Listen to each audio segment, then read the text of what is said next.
మన రంజాన్ సిరీస్‌లో భాగంగా ఇవాల్టి మన రెసిపీ వచ్చేసి హైదరాబాద్ ఫేమస్ కద్దుకి ఖీర్. ఇఫ్తార్‌కి ఈజీగా, టేస్టీగా వెంటనే చేసుకోవచ్చు. అంత బావుంటుంది ఈ రెసిపీ. సో, ముందుగా సొరకాయని తీసుకొని దీన్ని బాగా వాష్ చేసుకొని, పీల్ చేసుకొని దీన్ని మనం గ్రేట్ చేసుకోవాలి. సో, మన మెయిన్ ఇంగ్రీడియెంట్ వచ్చేసి ఈ సొరకాయ. దీన్ని మనం సన్నగా ఈ విధంగా మనం గ్రేట్ చేసుకోవాలి. ఈ రెసిపీ కోసం నేనిక్కడ అర లీటర్ పాలు వాడుతున్నాను. సో, ఇలా గ్రేట్ చేసుకున్న తర్వాత కొంచెం బాదం అండ్ కొంచెం జీడిపప్పు కూడా తీసుకొని దీన్ని సన్నగా గ్రేట్ చేసి పెట్టుకున్నాను. దీన్ని మనం పెద్ద ముక్కలుగా కూడా పెట్టుకోవచ్చు. ఇప్పుడు మనం ప్రొసీజర్ స్టార్ట్ చేద్దాం. ఒక కడాయి పెట్టుకొని కొంచెం ఘీ యాడ్ చేసుకొని అది కరిగిన తర్వాత మనం తురుపుకొని పెట్టుకున్న సొరకాయని వేసుకొని బాగా వేయించుకోవాలి. ఎక్కడా కూడా పచ్చి వాసన లేకుండా స్లో ఫ్లేమ్ మీద మనం దీన్ని వేయించుకోవాలి. ఇలా వేయించుకున్న తర్వాత కొంచెం కలర్ మారి మంచి ఫ్లేవర్ అండ్ అరోమా వస్తుంది. అప్పటి వరకు దీన్ని మనం వేయించుకోవాలి. తర్వాత ఇందులోకి అర లీటర్ వరకు పచ్చి పాలు లేదా మరగపెట్టుకున్న పాలను కూడా వేసుకోవచ్చు. ఇందులో నేను మలాయిని కూడా యాడ్ చేసి ఈ విధంగా కలుపుకున్నాను. స్లో ఫ్లేమ్ మీద దీన్ని మనం పొంగుని రానివ్వాలి. ఇలా మంచిగా 2-3 పొంగులు వచ్చిన తర్వాత ఇందులోకి నేను 20 గ్రాముల వరకు పచ్చి కోవాని యాడ్ చేశాను. పచ్చి కోవా వేయడం వల్ల మంచి టేస్ట్ వస్తుంది ఈ పాయసానికి.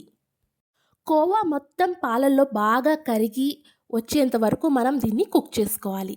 ఇప్పుడు నేను ఇక్కడ థిక్నెస్ కోసం 2 టేబుల్ స్పూన్ వరకు మిల్క్ పౌడర్ని తీసుకొని అందులో కొంచెం కొంచెంగా వాటర్ యాడ్ చేసి ఎక్కడ కూడా ఉండలు లేకుండా కలుపుకొని నేను ఈ ఖీర్లోకి యాడ్ చేసుకున్నాను. ఇలా చేయడం వల్ల ఖీర్కి మంచి థిక్నెస్ అండ్ క్రీమీ టెక్స్చర్ వస్తుంది.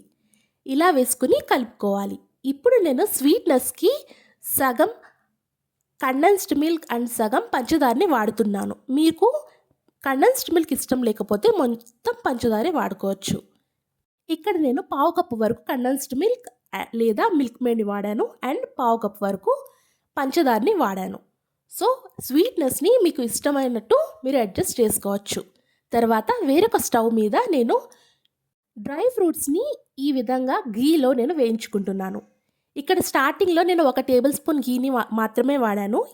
ఇక్కడ నేను పించ్ ఆఫ్ గ్రీన్ ఫుడ్ కలర్ని వేస్తున్నాను. ఇలా వేయడం వల్ల గ్రీన్ కలర్గా కరెక్ట్గా కద్దుకి ఖీర్కి ఏ కలర్ అయితే వస్తుందో ఆ కలర్ గురించి వాడాను. ఇది కూడా పూర్తిగా ఆప్షనల్, ఇష్టం లేకపోతే స్కిప్ చేయొచ్చు. ఇలా ఫ్రై చేసుకున్న డ్రై ఫ్రూట్స్ని మనం ఇందులోకి ట్రాన్స్ఫర్ చేసుకుందాము. సో, ఇలా ట్రాన్స్ఫర్ చేసుకున్న తర్వాత లో ఫ్లేమ్ మీద 10-15 మినిట్స్ వరకు బాగా ఉడికించండి. మన ఖీర్ అయితే రెడీ అయిపోతుంది. సో, ఆఖరిలో దించిన తర్వాత మనం యాలక్కాయ పొడిని వేసుకోవచ్చు. మనం దీన్ని వేడివేడిగా కూడా సర్వ్ చేసుకోవచ్చు లేదా పూర్తిగా చల్లారిన తర్వాత మనం దీన్ని ఫ్రిడ్జ్లో పెట్టుకొని కూడా చిల్డ్గా కూడా సర్వ్ చేసుకోవచ్చు. అంతేనండి, మన కద్దుకి ఖీర్ అయితే తయారైపోతుంది. చాలా టేస్టీగా, చాలా ఫ్లేవర్ఫుల్గా ఉంటుంది. ఇఫ్తార్కి లేదా ఏ పండక్కి అయినా మనం ఇట్టే చేసేసుకోవచ్చు. మీకు కూడా ఈ రెసిపీ నచ్చితే వెంటనే ట్రై చేయండి. ట్రై చేసి ఎలా వచ్చిందో నా కమెంట్ సెక్షన్లో కమెంట్ చేసి చెప్పండి. Thanks for watching. అండ్ మీకు రంజాన్ సిరీస్లో ఇంకా ఏదైనా రెసిపీ కావాలంటే నాకు కమెంట్ సెక్షన్లో అడగండి. అండ్ మీరు ఎక్కడి నుంచి ఈ వీడియో వాచ్ చేస్తున్నారో నాకు ఖచ్చితంగా చెప్పండి. ఇంగ్రీడియంట్స్ మొత్తం నేను డిస్క్రిప్షన్ బాక్స్లో డీటెయిల్గా ఇస్తాను అండ్ క్వాంటిటీ కూడా మెన్షన్ చేస్తాను. మీరు నా ఛానల్ని కొత్తగా వాచ్ చేస్తున్న వారైతే సబ్స్క్రైబ్ చేసుకోండి అండ్ సబ్స్క్రైబ్ చేసుకున్న వారు బెల్ ఐకాన్ని ఆన్లో ఉంచుకోండి. Thanks for watching. Like, share and subscribe.